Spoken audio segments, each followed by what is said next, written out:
نبی علیه الصلوة والسلام فرمایي زما په امت باندې داسې زمانه را روان ده چې د نړۍ کفار به د دې په مقابله کې د دې د تباه کولو لپاره، د دې د ځپلو لپاره، د دې د ختمولو لپاره داسې سره راټولېږي، داسې سره راټولېږي لکه یو سرخان چې هوار کې او شورواوي پر کښېږدي پر دا یوه کسه خلک څنګه سره راټولېږي، داسې به یو د بل دعوت ته سره ورځي، سره راټولېږي او دا به بیا په یو دم باندې مسلمان تباه کړي. صحابه وایي یا رسول الله خدای دا دور په موږ نه راولي، په دا وخت کې به مسلمانان ډېر وي که کم وي؟ د الله رسول صلی الله علیه وسلم وایي د مسلمانانو تعداد به دومرې لکه د سمندر پر سر چې کم زګ دی، په هغه زګ چې کومې خاشي یا چې کم دلته مندونه و رودونه را روان دي د دې پر سر چې څومرې خاشې بهیږي، څومرې زګ وي، د مسلمان تعداد به تر هغه هم زیات وي.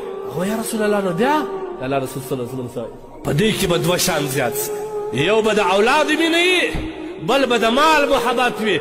اولاد او مال به دې ته نه پرېږدي چې د خپل دین دفاع وکړي. هغه دور په موږ راغلی د مال په خاطر باندې، د پیسو په خاطر باندې مې قسم دې مې په خدای داسې وخت راغلی چې په 10 په ګراک باندې مې جومات پرېښدي. موږ تاسو د یوې معاشرې خلک یو، د هغسې ده که نه؟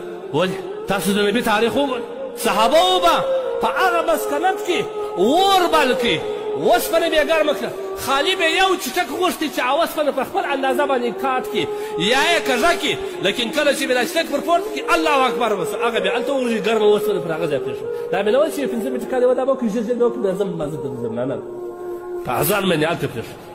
نو زموږ د جمعې اذان شروع وي خلک پسې شخ دی، دا اسلام وایي، دا دین وایي، د خپل دین توهین موږ په خپله کړی.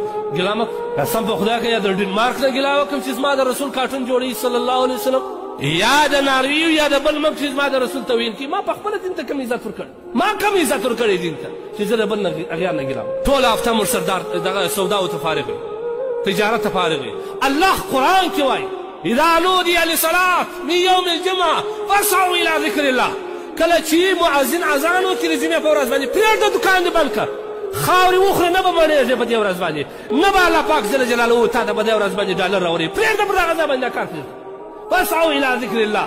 وځغله د الله تبارک وتعالی مساجدو ته، هلته د خدای ذکر یاد وکړئ. یو عالم سره خبره واوره، دا ټول عمر دې په دې الله الهب باندې تېر کړي. یو وخت یو عالم ته کښېنستې چې د خدای یو خبره راته وکړه، د رسول الله یو سنت راوښی، ولې دومرې مستغنیان یاست، ولې دومره د خدای او د دین څخه بې پروا یاست؟ نو بیا د خپل عذاب ته وګورئ. لهذا ګورئ عزیزان دا زموږ مسله ده.